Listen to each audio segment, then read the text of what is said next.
Hello, Renegade Thinkers. This is part 2 of my extensive interview with Kim Whitler, Assistant Professor of Marketing at the Darden School of Business. But what makes this episode special, besides the fact that it's under 30 minutes, is that I don't ask most of the questions. The CMOs in the audience get to, and it's fascinating where they go. They want to know who should they befriend in the C-suite. They want to know how much, whether to spend more on demand or brand. They want to know who succeeds more, the quant-oriented CMO or the creative-oriented CMO. The results might surprise you. They certainly surprised me and delighted me. I think you're really going to enjoy this episode. Thanks for listening, as always.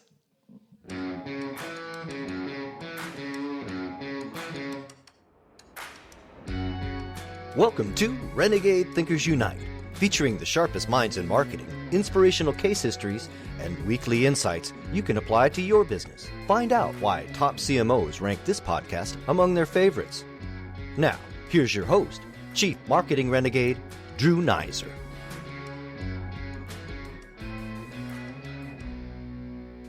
I've got these wonderful CMOs who've been listening patiently. I'm excited to get your questions. Who's ready? Raise your hand and I'll introduce you. And make sure you're not on mute. Norman Guadagno, who is the new CMO of a company called Acoustic. Acoustic is the marketing technology, a new formed huge company spun out of IBM. What's your question, Norman?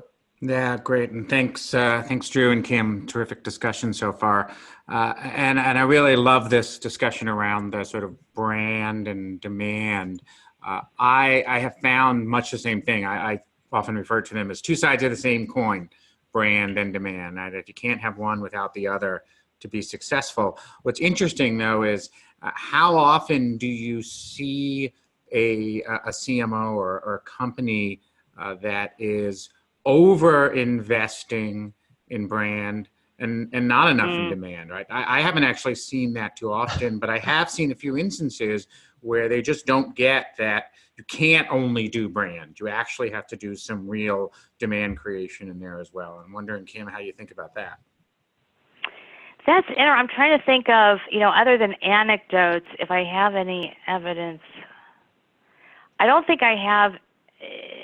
My research, I haven't specifically explored that. That's really fascinating. Can you tell me a little bit more about the circumstances when you find them over-investing in one side? What drives that? Without sort of picking out any specific brands, but I've seen examples where there's a lot of brand investment, a lot of brand awareness, and yet the sort of finding the way to complete the deal, or once you've sort of walked away from that brand advertisement, hoping that it's going to show up in demand because you're a target audience, and not seeing that follow through, or seeing demand but not getting the necessary follow-up, right? Demand is never the first touch. It's always the second, third, fourth, fifth, sixth, seventh touch that pays off. And it feels like, and I've seen this in some startups, and I've seen this in some larger companies where they maybe feel that the customers are going to come to them versus having to go to the customers. And I think in today's competitive market, it's not sufficient to only have that brand. Yeah. No. I totally agree with you. I think what that suggests is, it sounds like you're arguing, I would support, that there's a lack of competency on the demand side. So this is somebody who's had a historical strength on perhaps TV advertising or some sort of general awareness building competency, and they don't have much competency on the demand side. Or it could be a company. This happens a lot in retail in particular, where they have these historical comps. And so they used to do TV advertising, so every year it's hard to erode, what the historical norm was in the company, to shift funding fast enough to where it needs to go. And so they have, they're over-investing in what I call historically strong channels, and they're under-investing in kind of more the contemporary ways of driving consumer behavior closer down the funnel. Interesting. Right? So they spend a lot on upper funnel type of stuff and less on lower funnel stuff. I think it makes sense. But what would you say then? I mean, I want to come back to kind of what drives it. Is it the CMO's competency? Is it something about the company that's driving this? Interesting. Yeah, it may be all of the above, but it may be, as you were talking about earlier, the CMO who may be more creatively driven Yeah. and hasn't fully invested in strong quantitative team underneath them, right? Because if you're not that hybrid CMO, you really want to have the strongest possible quantitative person and give them the ability to execute in parallel with your creatively driven execution. So before you You're answer that, I want to give a chance to a couple of the other folks that are listening. Who else would like to ask a question? Don't be shy. Dave Borman from Naylor and Associates. How are you? I'm good, Drew. Thanks. I've got a question around customer experience and where you're seeing that fall within the organization. Are you seeing CMOs increasingly having responsibility for the customer experience, or not?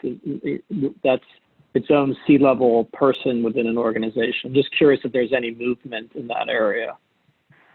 So here's one of the interesting challenges when I've been looking at responsibilities. These are some general kind of guiding thoughts on what happens. The smaller the company, the broader the responsibility, right? And so the super large companies, they splinter everything.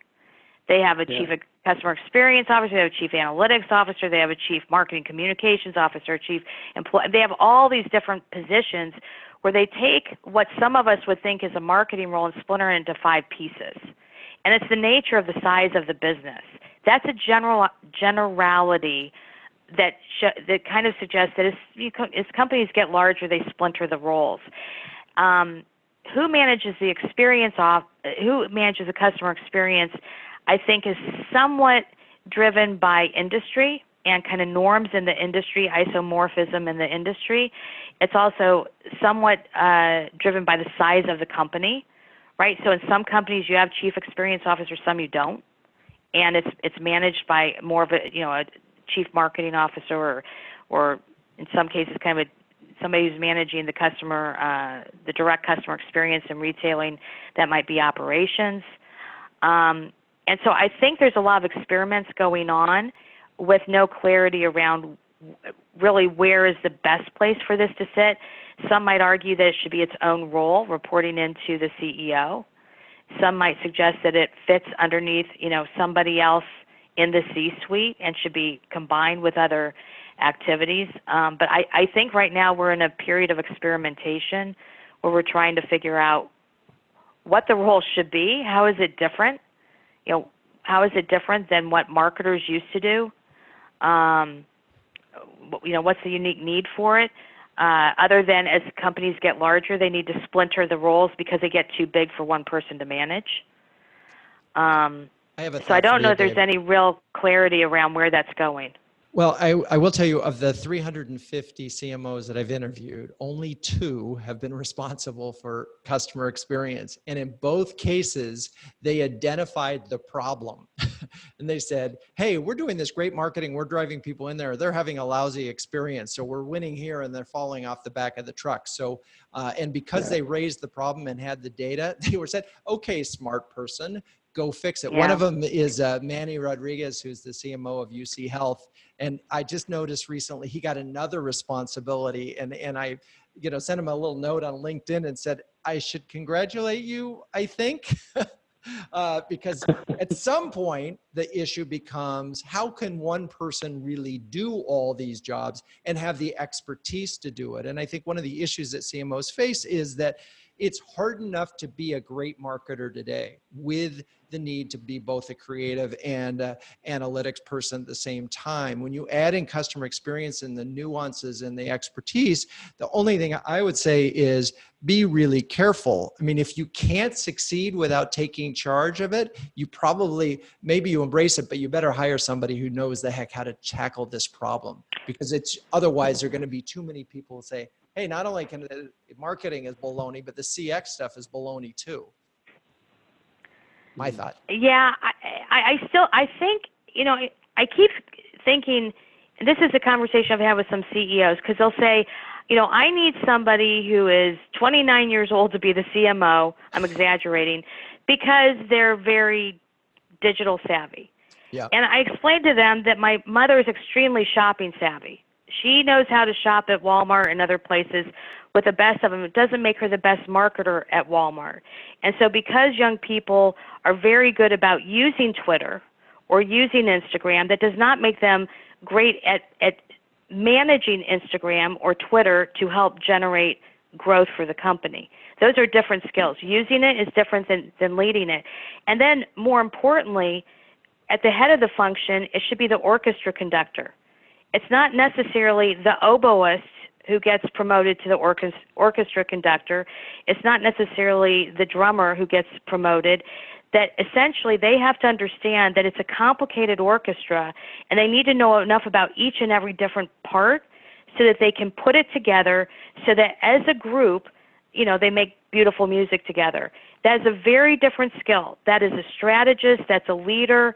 It's somebody who has enough experience in each of the different ones, or who's smart enough to know what they need to go learn to be able to facilitate the whole organization. And I think sometimes CEOs, I said it's kind of like saying, I need somebody who's great at a specific type of coding to be the CIO. No, you need a CIO who understands the value of the coding, who knows how to hire somebody who can do the coding, who knows how to ask the right questions so that the coding is done correctly. But I'm not sure you want to promote the coder to CIO. And so there's this odd thing that's happening, I think, in marketing, that you see it on boards. I need a digital expert to go on boards. And I'm doing a lot of research interviewing board members now, and this is a problem. Right. We don't need we can have a digital expert consult with boards, consult to boards, but what you really need on boards are somebody who's much more than just a digital expert. If that makes sense. It's so funny. I mean, that's what Greg Welch and I talked about in our entire episode. That this is, the great CMOs are great leaders, and all that goes with it. Let's see. Just last call, Stephanie, Aaron, Dave, Peter. Any other questions? Drew, I was just gonna. I know we talked about the relationship with the CFO and a little bit about the CIO, but from my standpoint, Kim, I did the same thing at Time Warner Cable where we had to just kind of rebuild a lot of things. And so my relationship with the CIO was extremely important. And I even found myself educating him on, what was even available out there for us to find out about our customers, our prospects, how to make that useful, how to push that into Salesforce, all of those technical things. And then we actually sat on a CIO, CMO panel, which was very interesting that Forbes did years ago, but I don't think they do it anymore. I'm just curious, has any of your research or your experience, talked much about that? Because technology, I've always been in technology companies, but using the technology and making sure you get the support of the CIO organization, whether that's something as simple as your website or something as complicated as, an Eloqua system or something, or Oracle. And for the listeners, that's Stephanie Anderson, the former CMO of Time Warner Cable Business Class. Go ahead, Kim. Excellent question. Actually, I've done quite a bit of research in that. I did, IBM helped facilitate this. I did a number of dyadic interviews where we kind of identified best-in-class and struggling organizations where the CIO, CMO relationship was working effectively, where it wasn't, and tried to figure out what was driving it. I actually have an article published in HBR on this, and I've got some other academic publications on it. So the short answer is that yes, this relationship in many ways is critically important to the company, and in many cases very dysfunctional. The simple answer is that the organizations are rewarded for different things. Marketers are rewarded for driving growth. IT typically, not always, but oftentimes is rewarded for not making a mistake. So if they do nothing, then I'm exaggerating here, then they're in better shape. Marketers constantly want to try things and want to do different things, and they need to move fast. And so it pits these two functions against each other. And so the short answer, Stephanie, that I found is that in the companies that work well, what happens is the CEO, again, I'm kind of a broken record on this, we tend to underestimate the criticality of the CEO. The CEO understands the importance of the two working together, and they do a couple of things. In some of the best companies, the two literally, in some companies, they sit together. In some companies, they're working directly together. They have members from their own teams embedded in the other team. They do offsites together. They literally are strategically linked. But here's what the CEO does. Not only does the CEO in some of these best companies have meetings with just the CEO, CIO, CMO to go over technology decisions to help drive the firm forward on a regular basis, but the CEO also changes what they're rewarded for. He or she makes sure that they're both held accountable for the same thing. The CMO needs to care about privacy issues and data breaches and everything else so that they have an empathy for what the CIO is trying to protect. The CIO has to be held accountable also for driving and generating growth. And when the two have shared responsibilities, I call this horizontal alignment versus vertical alignment with the CEO, horizontal alignment, then the two shockingly get along well. Because it all comes down to what they're held accountable for and what they're rewarded for. And historically, traditionally, it puts them at odds. That helps create the conflict. Part of it also, too, is the nature of the training and the way in which we think. We come from kind of two different thought worlds. But that can be overcome with mechanisms that reward the two leaders for delivering similar results. Does that make sense? Amazing. And really interesting. It's what makes this role so fascinating and so challenging is that you have to build these relationships across a thing, and you have to share ownership in all ways and make them feel part of it. But it does also come down to, as you said, how is everybody rewarded? And if we're all rewarded for the same thing, then we're all pulling, oars in the same direction.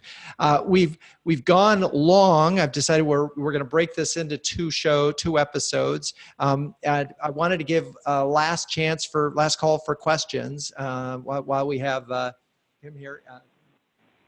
Peter, Aaron? Yeah, I was going to ask, and thank you, Kim. Thank you, Drew.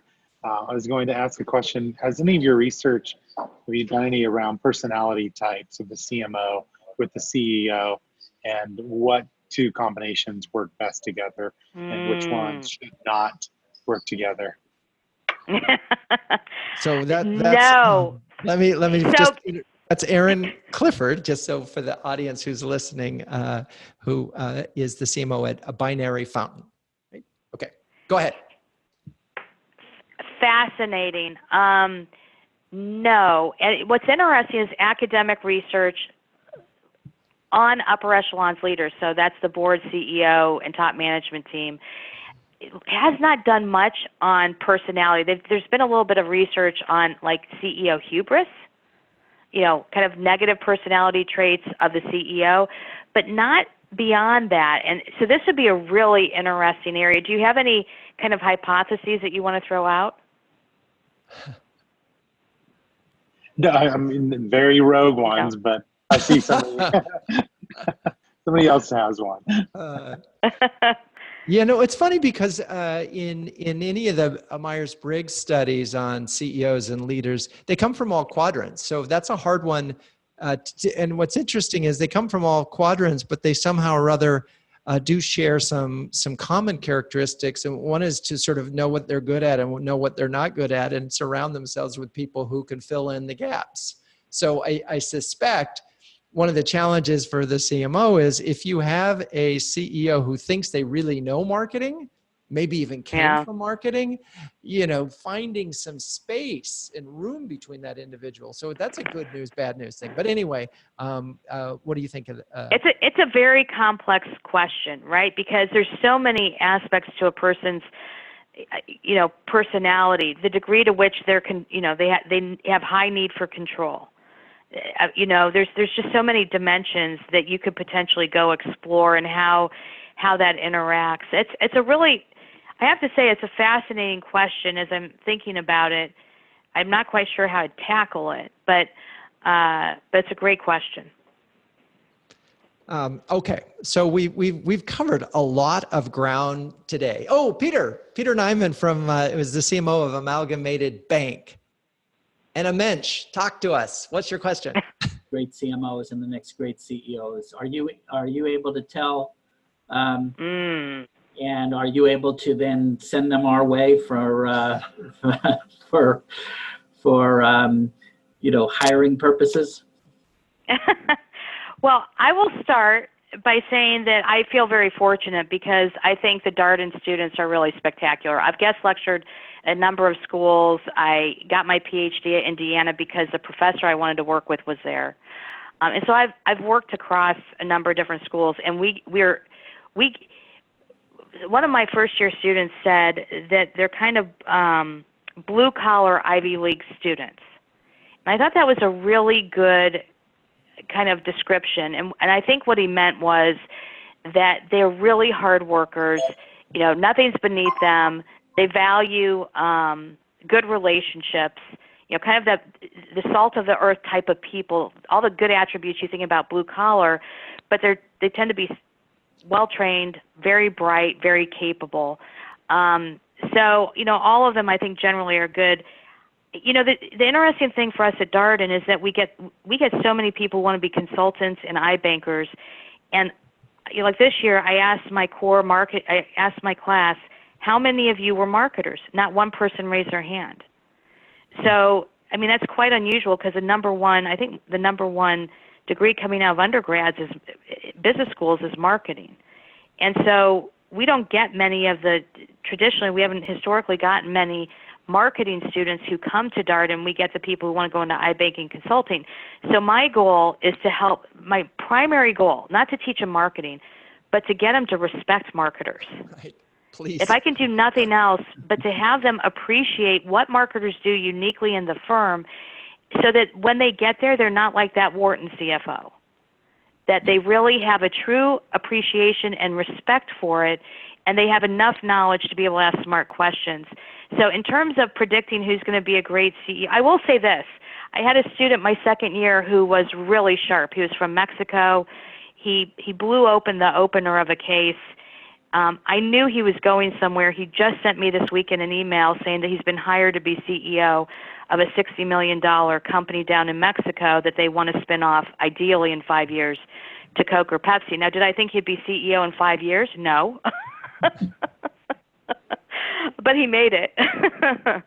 So, sure, I'm happy to help you. If you need some students, I can send some your way.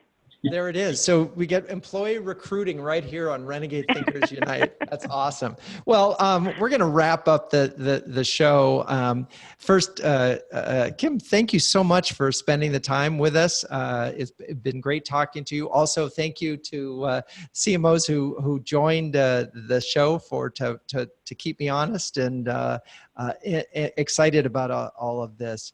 The word that comes to mind here is respect, and you mentioned that several times, and I think it's this combination of earning it and then sort of getting it.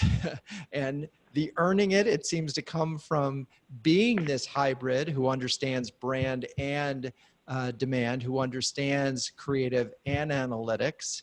That's one way you sort of earn respect. Number two is by reaching out and building these relationships with your peers in the C-suite. Number three is figuring out, as Kimberly talked about, strategic plan. Have one. Because that will be the thing that will allow you to, because essentially you're saying, these are the things that I'm planning to do and how I plan to be measured. You agree, right? Because that's what we're doing. And if they, don't agree to the strategic plan, full stop, get approval for that. So I could go on, but I'm not going to because this has already been a long episode. But again, thank you, Kim, for being a guest on Renegade Thinkers Unite. Thank you. Hey, audience, let's give her a round of applause. Yeah. Yay! All right. Okay, to the listeners, thanks for hanging in with us today. I hope you got a lot out of the show. I did. Until next time, keep those renegade thinking caps on and strong.